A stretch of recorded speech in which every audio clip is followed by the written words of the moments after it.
resterai toujours Paris, la plus belle ville du monde. Paris will always be Paris, the most beautiful city in the world, sang Maurice Chevalier in 1939. History until today has proven him right. And yet Paris should not have survived the war.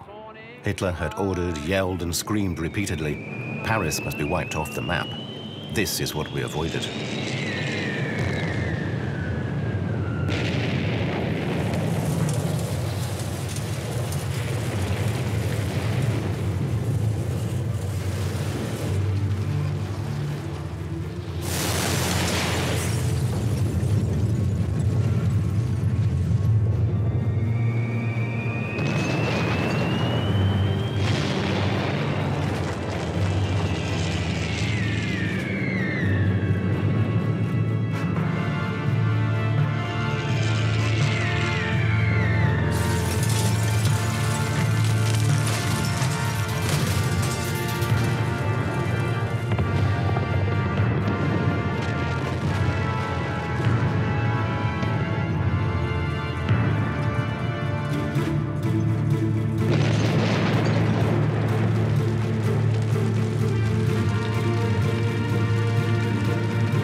Paris reduced to ashes and rubble, a tragedy that was announced and yet which never happened.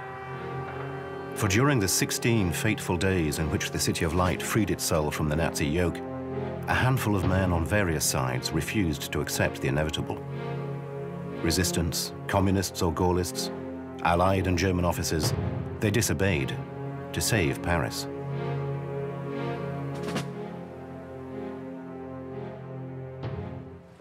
In Paris in early August 1944, the situation is tenser than at any point during the occupation. The front is getting inexorably closer, and the Wehrmacht soldiers are on edge. Apart from collaborationist circles, the Parisians have mostly stayed away from the Germans who parade through the city as if they own it. They avoid them, and if forced to approach them, pretend not to see them. To the extent that the Wehrmacht soldiers call Paris die Stille ohne Blick, the city with no regard.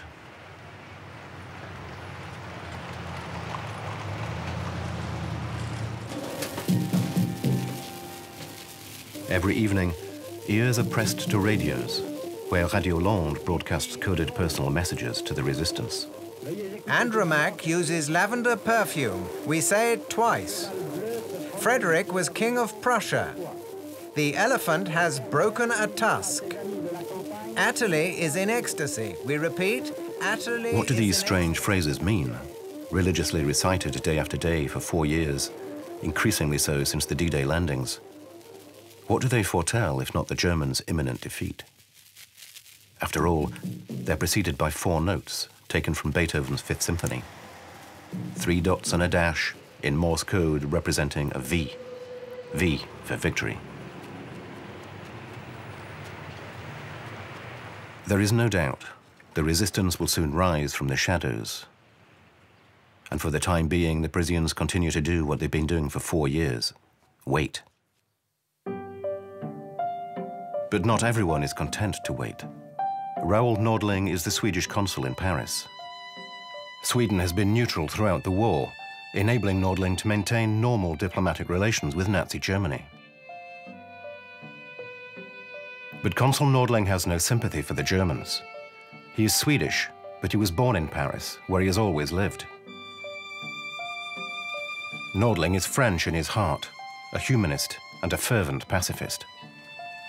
Since the beginning of the occupation, he has constantly intervened with the German authorities for the release of prisoners, with little success. Most of his dealings are with Otto Abetz, the Reich's ambassador in occupied France. He's an intellectual. He speaks perfect French and collects works of art, many of which belonged to now deported French Jews.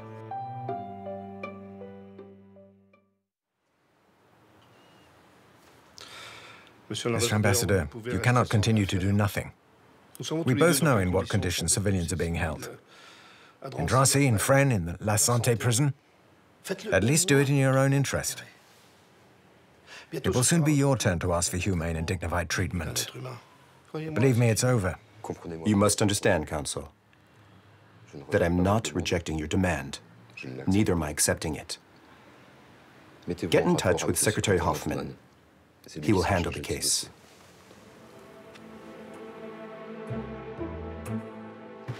As he leaves Ottawa-Betz, Raoul Nordling crosses paths with a general he doesn't yet know.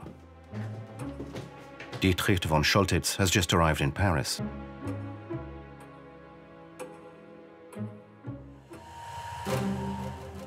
Two days previously, von Choltitz had taken a train to Berlin, summoned by Adolf Hitler, who wanted to meet him personally before entrusting him with a mission of the highest importance. Since the D-Day landings 2 months ago, the general has been on the Normandy front.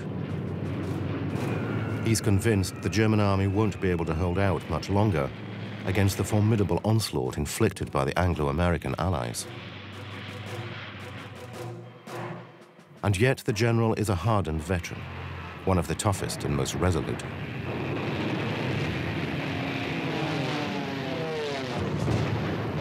He's seen every campaign since Czechoslovakia was annexed in 1938.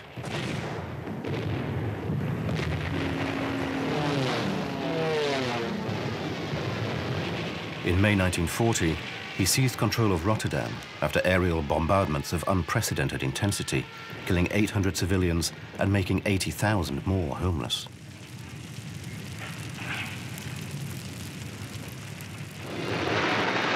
In 1941, he was at Sebastopol.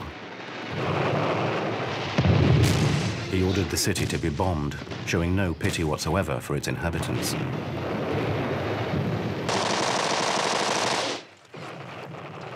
In February 1944, he was in Italy, at Monte Cassino. In June, in Normandy. And on August 7th, in a Polish bunker, face to face with Adolf Hitler. In his memoirs, he wrote, I saw an old man, stooped and bloated, his hair grey and thinning, trembling, a physical ruin. I'd been told I shouldn't shake his hand too vigorously. It was hurting him after a wound incurred during the attack. I carefully placed my right hand in his.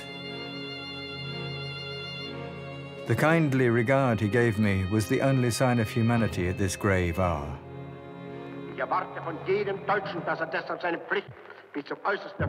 Hitler embarks on an hysterical monologue. For 45 minutes, he describes the 1,000-year Reich that he has wanted to build for Germany. He speaks to an imaginary crowd, haranguing them from his pulpit. He talks of the natural superiority of the German soldier. He outlines his great counter-offensive, which will repel the Reich's enemies beyond the seas.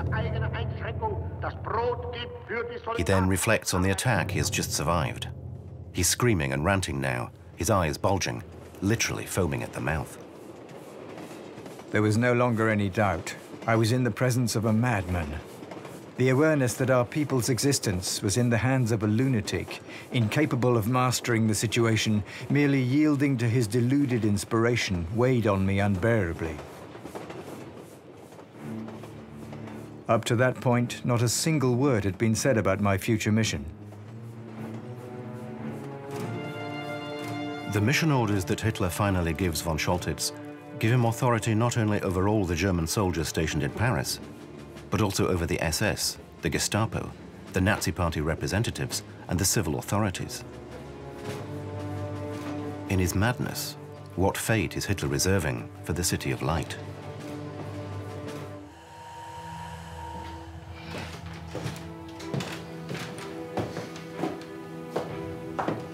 General von Choltitz knows none of the men in his staff. who have set up camp in the Hotel Meurice on the Rue de Rivoli. Hey Hitler. Officier d'ordonnance Wilfried, dat was al mijn kenner. So, Wilfried, how is life in Paris? Picard est un peu l'endroit. His men, for the most part, have no real experience of war.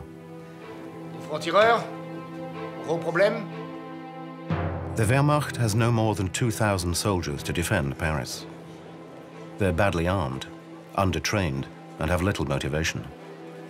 Old-timers called up to guard munitions dumps, or youngsters, barely out of school. As for their weapons, there are a few anti-aircraft batteries, 17 armored cars, and a cannon dating from the Great War, with just 68 shells. Paradoxically, Paris is filled with Germans. There are the SS and Gestapo troops, and hordes of soldiers whose units have been routed by the Allies, wandering around the capital, looking for any way they can to head east and go home. Von Scholtitz is convinced that the Allies' next objective is Paris. If not in the next few days, then within a week, at most. In fact, they're already in Le Mans, after an intrepid breakthrough by the 2nd Armored Division, led by General Leclerc. Leclerc, a familiar name in occupied France for the past 2 years. His division is still part of Patton's Third Army, but he has promised he and his men will be the first to enter Paris.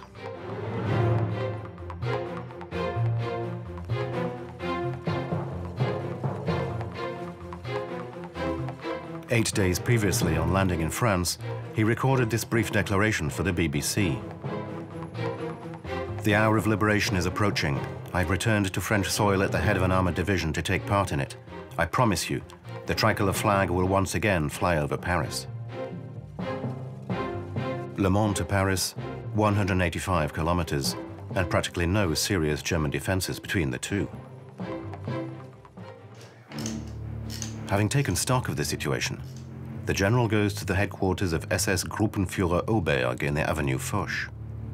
Karl Auberg, the butcher of Paris, is the supreme chief of the German police force for all of France. The fanatical SS and the sinister Gestapo, the full force of German repression is at his command. What von Scholtitz wants is to integrate the SS into the Wehrmacht combat units, which will soon have to defend Paris. I was in Berlin until yesterday. And what can I do for you? As you can see in my orders, as of today, the Führer grants me the prerogatives of the commander of a stronghold under siege. Yes, I can see that. Which is indeed our situation. We are a stronghold under siege. But I have nothing to defend it with. You, on the other hand, have men who are armed, experienced, and determined. The equivalent of 4 regiments. I want them to fight under the orders of the Wehrmacht, immediately. The answer is no, General. The SS are the only effective force against traitors and defeatists hiding among the ranks of our army.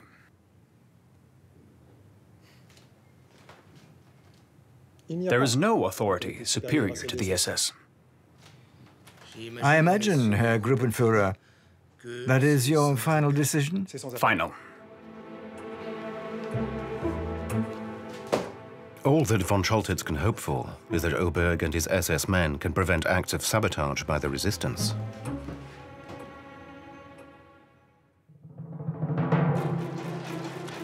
The resistance. For the general, they're a bunch of terrorists, a gang of assassins with no sense of honor. This is a mistake. In 4 years of occupation, the resistance has become a veritable shadow army made up of a number of different groups called Liberation, Combat, Franc-Tireur, the National Resistance Front, or the National Liberation Front. They don't know one another and come from all political horizons, from the revolutionary left to the Bonapartist right.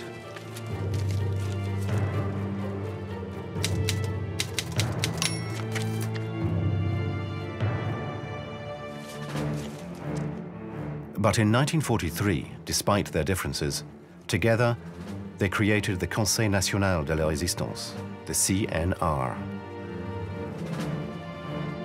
With the CNR, the resistance becomes a real military force. It coordinates movements, organizes underground activity, the maquis, and provides London with vital information.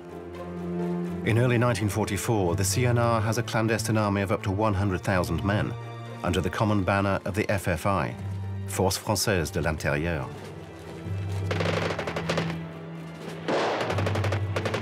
But with the prospect of victory come political rivalries that affect the resistance's actions. A new republic will soon have to be constructed. But which force will impose its views over the others? The Gaullists at the helm of the provisional government in Algiers, or the communists, largely dominant within the FFI?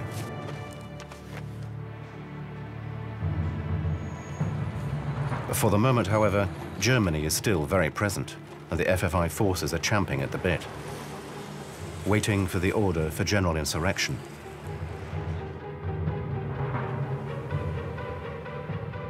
De Gaulle sends a military delegate to the CNR in Paris to cool things down.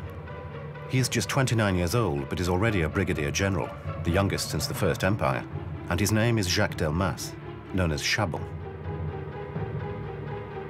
Chabon is convinced that a premature uprising will lead to a bloodbath, and that generalized insurrection would play into the communist hands, as they would be at the forefront and have power within their reach.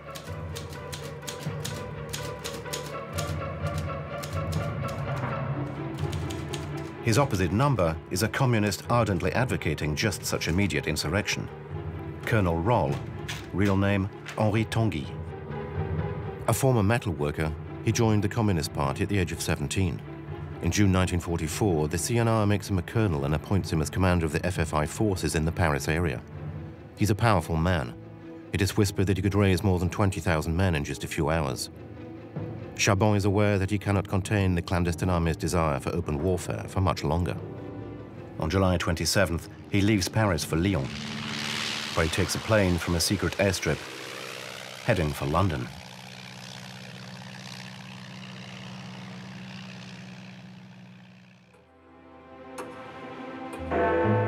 In England, Chabon repeats to anyone who'll listen that the Allies must lead an urgent offensive against Paris. But no one hears him. For Dwight Eisenhower, the supreme commander of the Allied forces on the Western Front, the primary objective is not to free Paris, but to crush Nazi Germany. He wants to reach the Rhine as soon as possible, before winter, and speed on towards Berlin. On the Normandy front, the Allies have succeeded in encircling the 7th German Army within a 20 by 40 kilometer area south of Caen. The Wehrmacht counterattacks. Fighting is brutal and violent. The Liberators' advance is temporarily halted.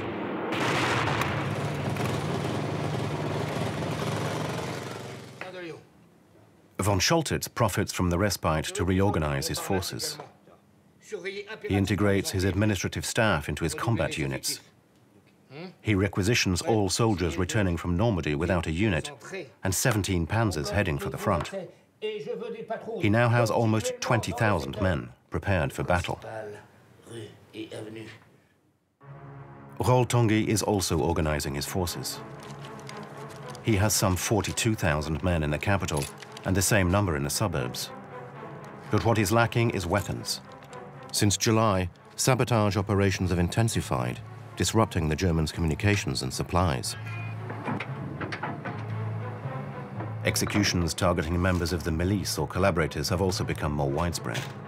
In his General Order No. 3, Colonel Roll writes, Department and sector heads should consider themselves mobilized at every hour of the day and night.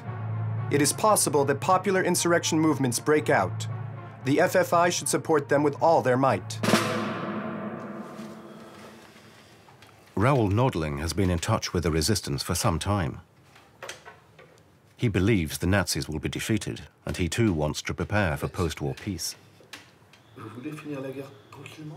His contacts have revealed that among the prisoners held in the Fresnes prison are a number of leading resistance members that the Germans have so far not identified, and whom the CNR would like to see released before insurrection.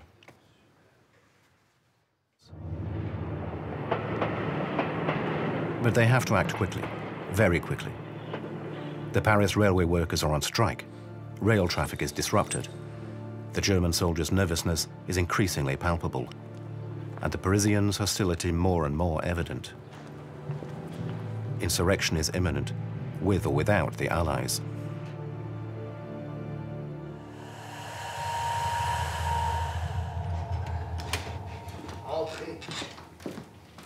This morning, General von Scholtitz has an appointment with SS Standartenführer Neifeind, the Gestapo's chief torturer. Rumor has it that the Allies will soon be in Paris. And you want to know if this is true? I could tell you that the valiant soldiers of the Wehrmacht will repel the invaders with no difficulty, as they're vastly superior to them in every way. Would you believe me? I don't know, General. No, you wouldn't believe me. So I shall tell you the truth. In a few days, perhaps a few hours, Paris will be surrounded. We can fight and die, or we can surrender. The result will be the same. The Allies will take the city. In that case, I must leave the city as soon as possible. Why? Are the SS not supposed to fight? It's not that, General. But we must in no case reveal what has happened here over the past 4 years. The torturer fears torture. Well, my dear Neifeind, I can do nothing for you. I think you'll have to deal with the Americans. Or present your excuses to the French communists. During the night following this edifying discussion, Neifeind slips away like a thief towards Germany, taking 1,200 members of the Paris Gestapo with him.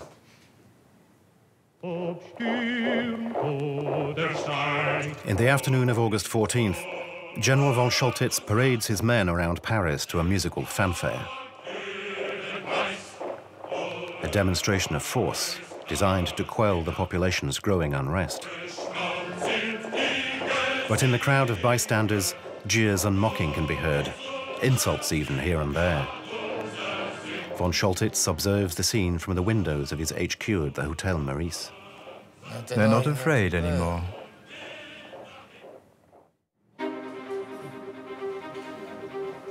As the Germans parade, Colonel Roll-Tongy meets the leaders of the three main resistance movements in the Paris police, in the back room of a cafe in Levallois-Perret. They've had enough of the German authorities bullying. They want to go on strike. They want to be the first Parisians to openly rebel. Roll-Tongy now knows the 7,000 Paris police officers will join the insurrection. 7,000 armed men, when the FFI desperately need weapons. It's unhoped for. Here in the back room of a suburban cafe, he draws up the tract that will at last tip Paris over the edge into armed revolt. Appeal to the Paris police. The hour of liberation has sounded. You must take part in no further operations to maintain order for the enemy. You will refuse to participate in the arrest of patriots, in searches, roadblocks, identity checks, prison surveillance, etc. You will help the FFI eliminate all those who continue to serve the enemy in this manner. Signed, Commander of the Paris region for the FFI. On the 14th, von Scholtitz receives new orders from the Führer himself. All Paris's industrial installations have to be destroyed. An explosives commander has been sent from Berlin to organize the operations. Technical advisors who inform von Scholtitz of the imminent arrival of his old friend Karl. Karl, the nickname for a giant self-propelled mortar, the biggest ever built. There were just 6 of them, capable of firing shells loaded with 2,200 kilos of explosives over 6 kilometers. With each shot, a whole neighborhood could be reduced to rubble. Von Scholtitz, at that very moment, is faced with the most dramatic decision in his whole career. Should he obey? In military terms, the destruction ordered by Hitler will change nothing, but will only push the population into outright rebellion. Should he disobey? he will be shot and his family will be deported, perhaps executed. Whatever he does, he knows the war will be lost for Germany. He has to save himself and his loved ones, honorably if possible. But time is running against him.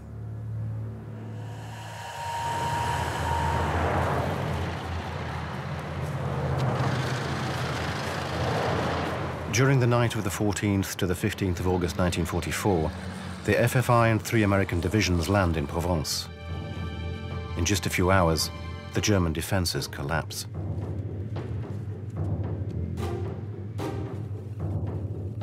On the morning of the 15th, almost all the law and order forces in Paris are on strike. Police and gendarmes show up at work in civilian clothes. They occupy the premises and wait. Insurrection is imminent. Everyone can feel it. That morning, von Choltitz had received orders to destroy the aqueducts carrying drinking water and blow up the region's electric power stations, the aim being to slow down the Allied advance.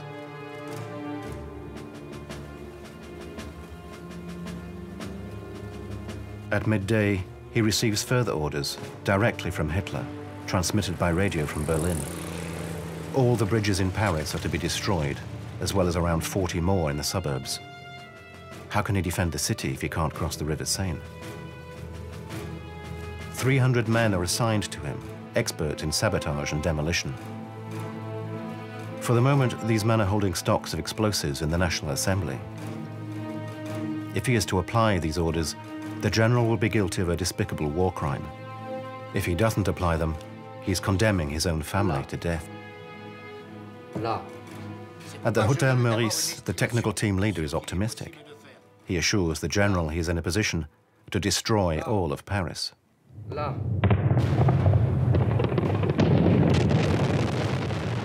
Not only the industrial facilities and the bridges, but also the stations, the ministries, the monuments, the museums and churches.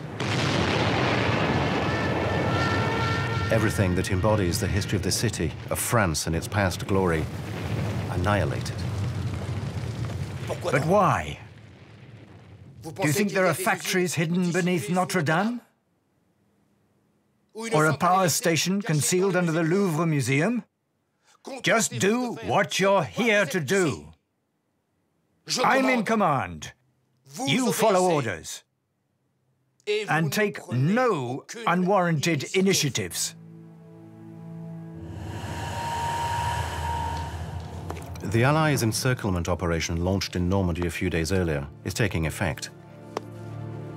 Falaise has already fallen. The vice is tightening.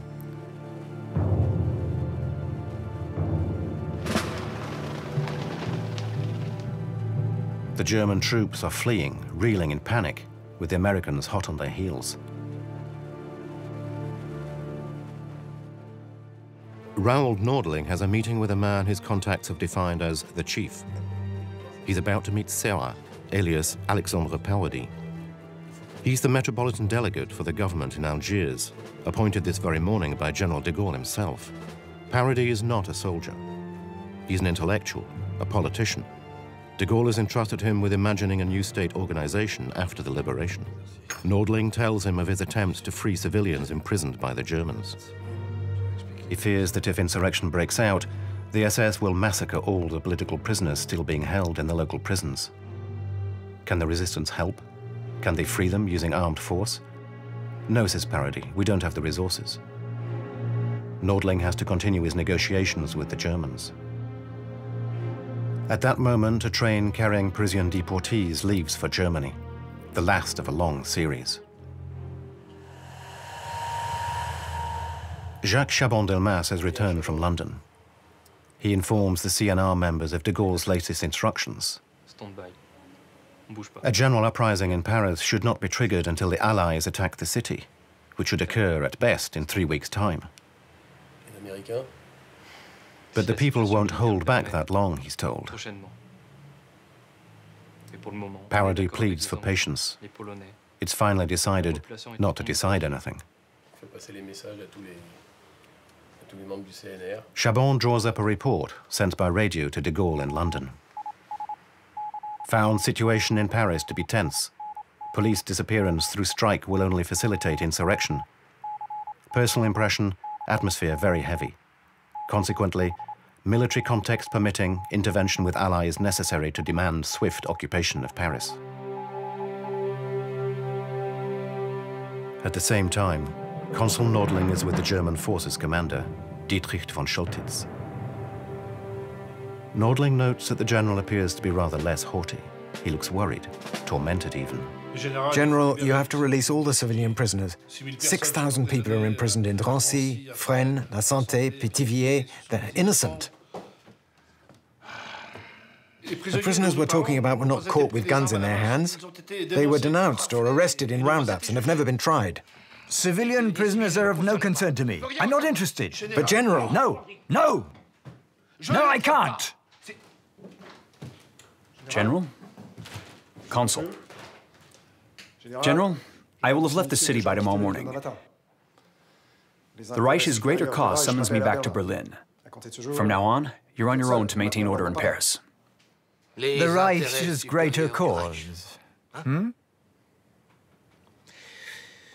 Then go, Oberg. We shall die very well without you. Oberg, one moment, if you please.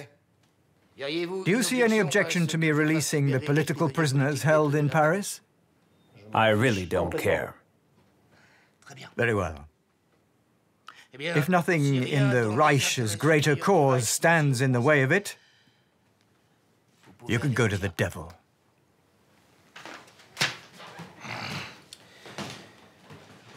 Consul, as I was saying, I'm a soldier. And a soldier does not imprison civilians. I shall therefore draw up a release order for you, which will enable you to negotiate with those responsible for holding the prisoners. I trust you will act with all due haste. I fear that the major to whom you must transmit this letter may also be called upon to decamp in the name of the Reich's greater cause.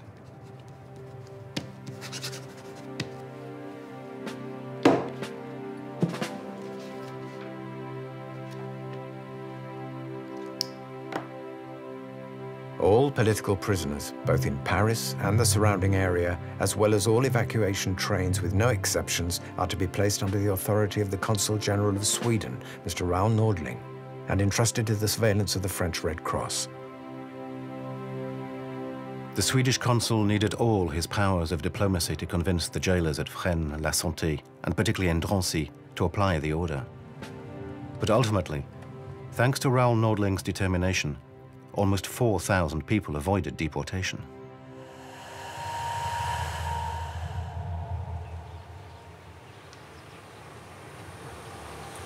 On the morning of August 18th, Paris wakes up to a strange atmosphere. On the walls around the city, the first posters of a new type are appearing. Order for general mobilization. In every company, street, quarter, district, and arrondissement, men must organize 8-man combat groups and appoint a sergeant.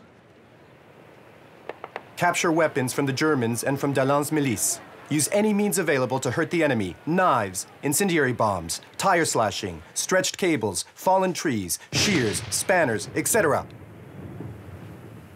Commander of the FFI for the Seine, Seine-et-Oise, and Seine-et-Marne departments. Signed, Colonel Roll.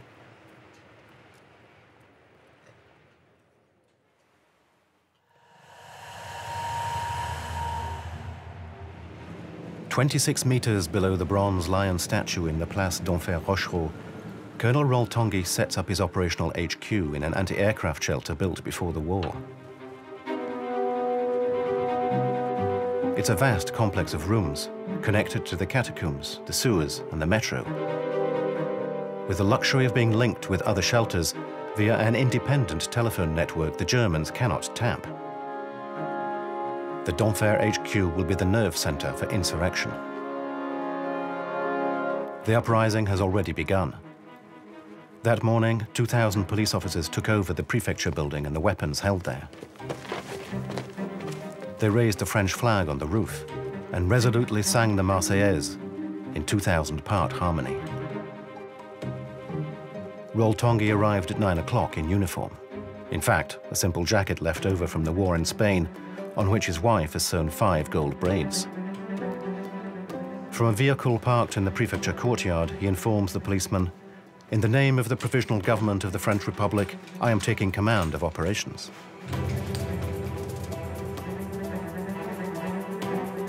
He sends 1,500 men to take possession of the local police stations.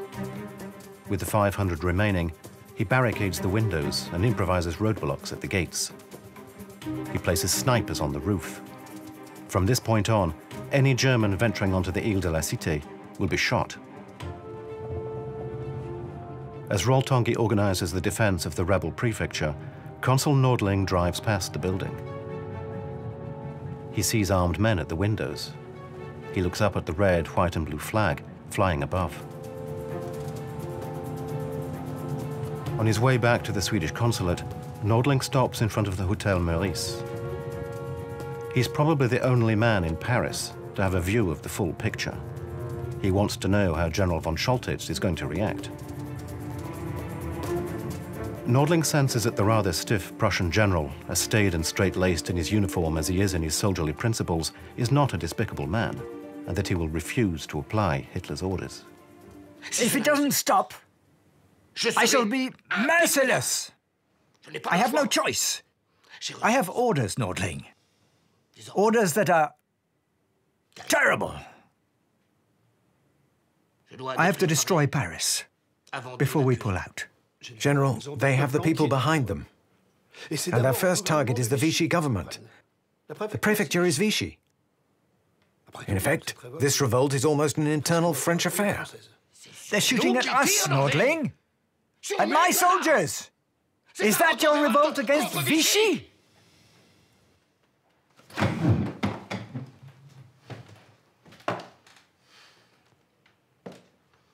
The worst thing is, I like the French. They're perfectly likable.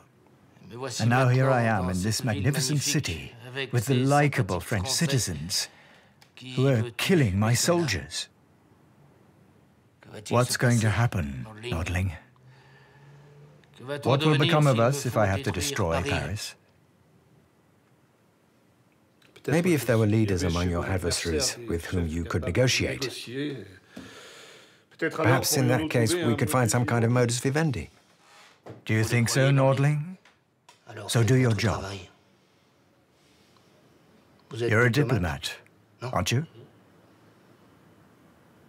If you don't want me to hit hard, then talk to them.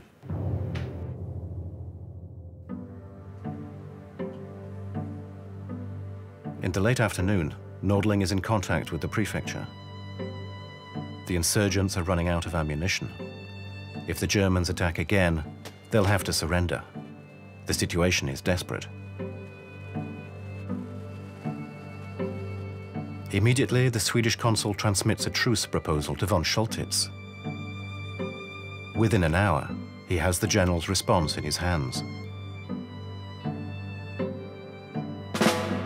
The Commander-General grants the insurgents a truce between 20:55 and 21:50 this evening. He will not commit reprisals and will agree to evaluate the situation with the resistance authorities and to envisage a modus vivendi for the days to come. All through the night, Nordling continues to negotiate. To the resistance leaders, he says the idea for the truce came from von Scholtitz. To von Scholtitz, that it came from the resistance. Shortly before dawn, Nordling can finally inform von Scholtitz of the conditions demanded by the CNR. Captured FFI will be regarded as prisoners of war. The Germans will not prevent firemen from putting out fires. In the case of a truce violation by the French, the general will differentiate between isolated acts and concerted attacks. A further condition is added. Resistance representatives refuse any direct contact with the Germans. Nordling will be their intermediary. The weather is overcast on the morning of Sunday, August 20th, when the Parisians wake up. Officially, The truce is now in place. But Ronald and the military chiefs have been sidelined from the negotiations. They refuse the ceasefire. The CNR no longer controls its troops. Shots are fired and skirmishes break out sporadically. Von Scholtitz is also harried by his forces. SS units pushed back to Paris by the Allies' advance perpetrate atrocities in the suburbs. Despite the truce, 26 FFI combatants are executed at the Château de Vincennes. And yet, during the day, vehicles with loudspeakers broadcast the announcement in the streets. Due to the promise made by the German commander not to attack public buildings, the CNR requests that you cease fire against the Germans until Paris has been completely evacuated. The population should remain calm and not stay in the streets. The Parisians can barely believe their ears. The Germans are going to leave. Throughout the city, French flags appear at windows. The FFI are now operating everywhere in the city. They've taken control of the city hall without a fight. Alexandre Parodi sets out to meet the Paris resistance leaders. At about 3 p.m., he's arrested at a German checkpoint in Boulevard Saint-Germain. In the car, the soldiers discover his FFI armband and tracts with the Cross of Lorraine on them. After 2 hours of interrogation, he's taken to von Scholtitz at 5 o'clock. You travel around by car in Paris with this and this? Nordling is informed and hurries to the Hotel Meurice. You're terrorists. Nordling. For heaven's sake, take him with you before I send him off to the firing squad. Minister, just a moment. Are you an officer? Captain, Army Reserve. Fine. So, between officers, let's shake hands.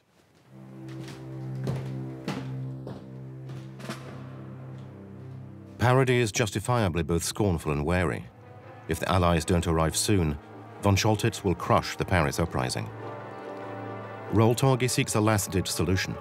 He sends a man he can trust, Major Gallois, to the front.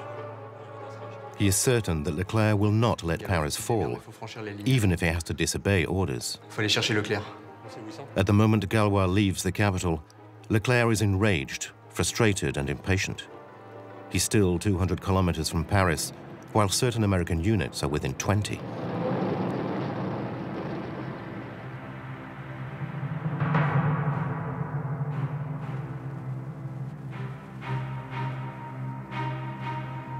He's waiting for Eisenhower's order to advance on the capital, but it doesn't come. No matter. If he has to, he'll go without the order. In fact, he's already sent Colonel Biot on ahead with a detachment of 20 tanks.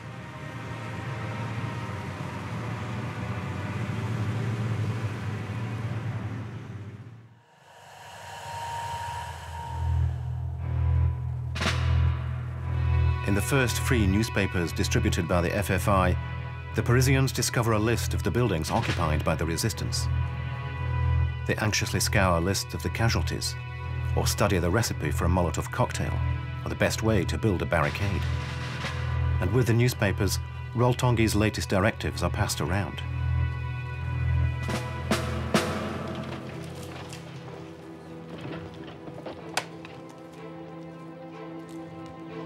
All the people of Paris, men, women, and children, are to build barricades and cut down trees along the avenues.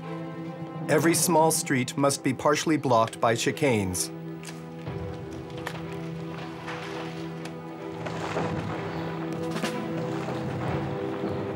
Everyone to the barricades. And the order is, everyone kill a Kraut. No quarter for the assassins.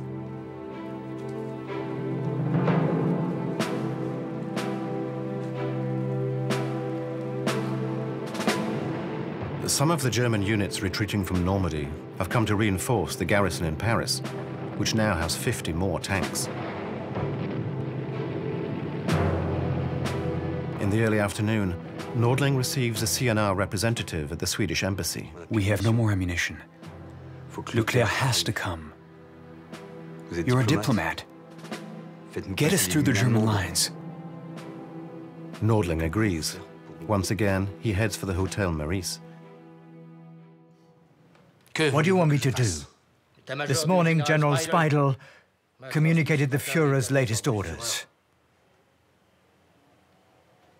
I have to leave Paris in ruins, his exact words, and carry out pitiless reprisals against the population. I have to defend the city to the end, and if necessary, perish in the rubble.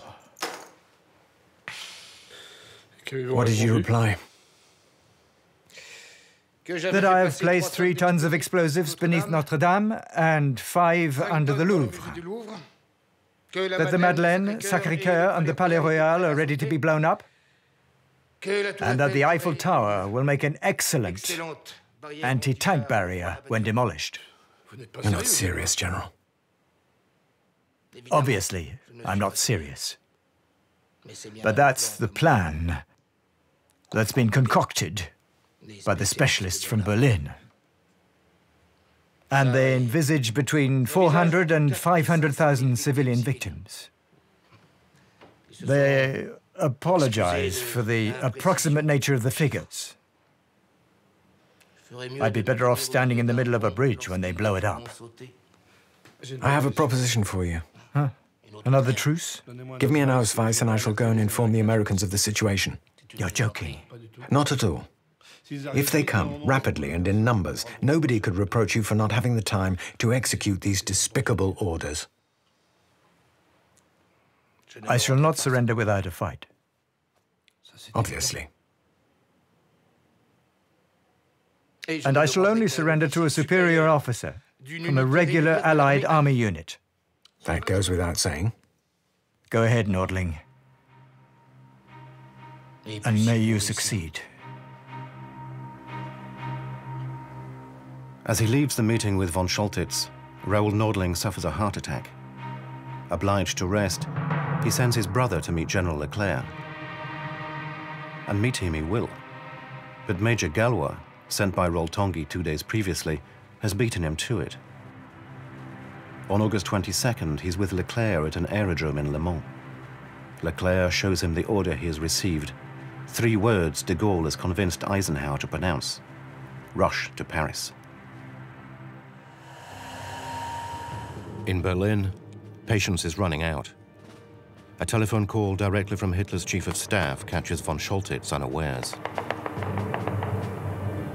As he replies, he can hear constant gunfire from the Ile de la Cité and around the Louvre. No, he hasn't left the city. Yes, things are calm. Yes, everything is under control. Of course he will apply the Führer's orders for destruction. Hitler orders a deluge of V-2s to be fired in addition to the Luftwaffe's carpet bombing. The V-2 is the very first ballistic missile. A rocket carrying almost 800 kilos of explosives, more than 300 kilometers at supersonic speed. Dozens of them are ready to be launched against London from Belgium and Holland. Aim them at Paris, screams Hitler in his bunker. Von Scholtitz refuses. He doesn't accept that the German soldiers still fighting in the city should be sacrificed to Hitler's madness. Hitler himself can rant into the telephone, "Brennt Paris? Is Paris burning?" But once more, Paris has been saved from annihilation.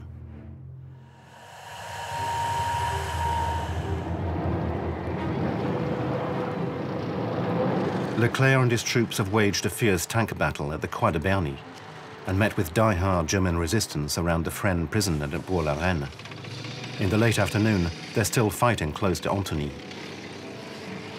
The previous evening, de Gaulle joined Leclerc in Rambouillet as he was preparing the route to Paris with his officers.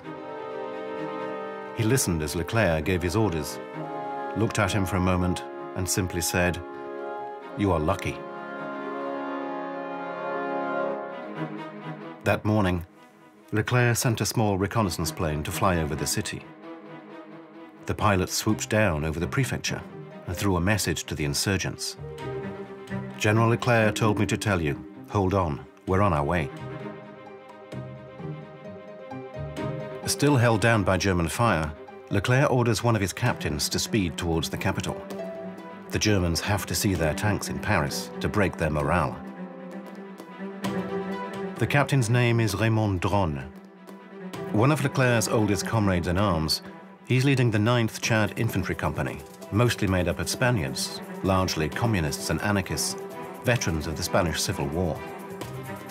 They would be the first Allied soldiers to enter Paris.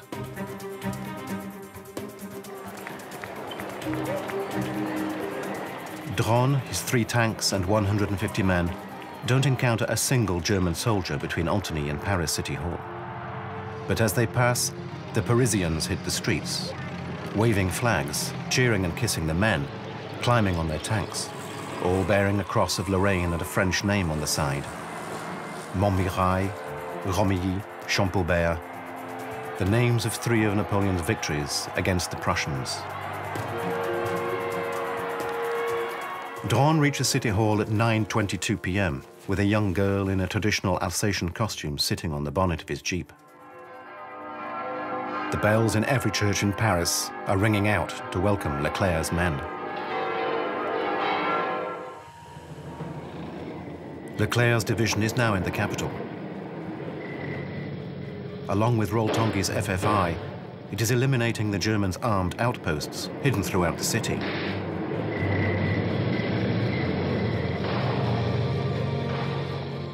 There's fierce fighting at the National Assembly and the Senate building.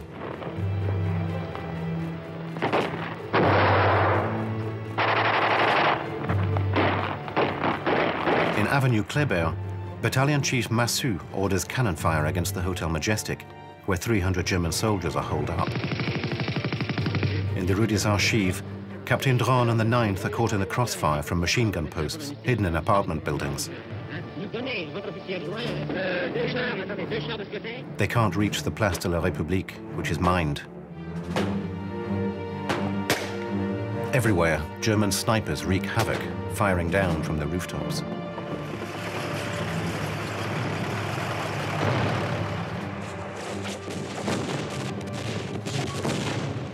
In the Place de la Concorde, Leclerc's Sherman tanks and the German panzers face off from close range.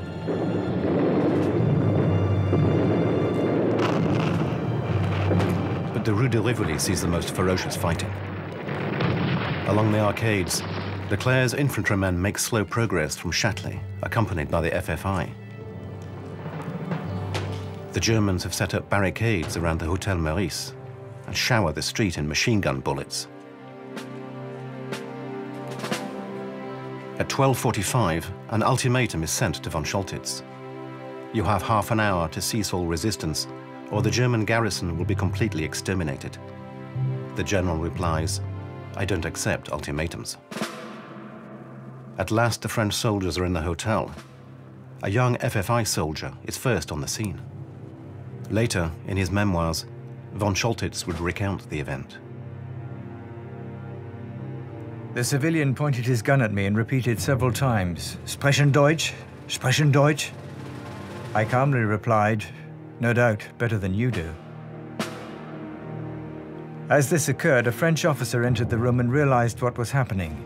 He grabbed the civilian by the arm and dismissed him. He then raised his hand to his cap and asked me in French, "General, are you ready to cease fighting?" I replied, "Yes, I am."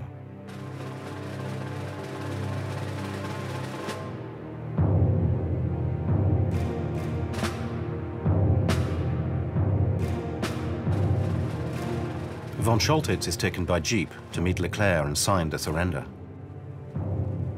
Leclerc asks him tersely, "Are you General von Scholtitz?" The German replies that he is. Von Scholtitz wants his adjutant to negotiate the terms of surrender. Leclerc refuses. "You are the defeated general. You sign." Von Scholtitz doesn't protest. Colonel Roll-Tanguy demands that he countersign the document in the name of the FFI. Leclerc refuses. He alone represents the Free French forces. Von Scholtitz signs the act of surrender. Leclerc signs after him.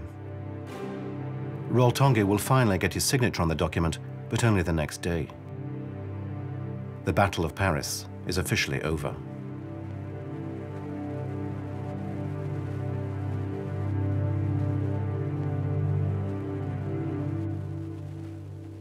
At the Montparnasse station, a few minutes later, the official act of the German surrender is in de Gaulle's hands. Around him for the first time are all the leaders of the Paris insurrection, the CNR members, Leclerc and his officers.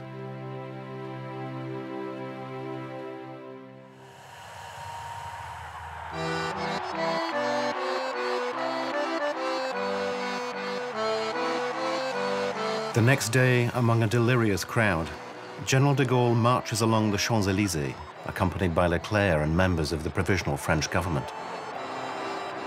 The communists are well represented.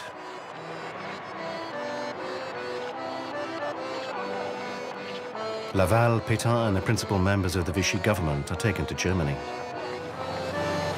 The liberation of Paris, by the joint efforts of every Free French movement and by the inhabitants themselves, conferred de Gaulle with an incontestable legitimacy. Roosevelt can no longer ignore him, and France will be counted among the victors.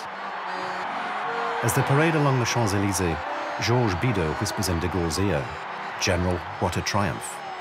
De Gaulle replies, "Yes, but what a shambles." The Luftwaffe did finally bomb Paris randomly on the nights of the 26th and 27th.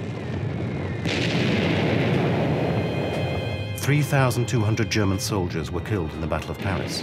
14,800 were captured.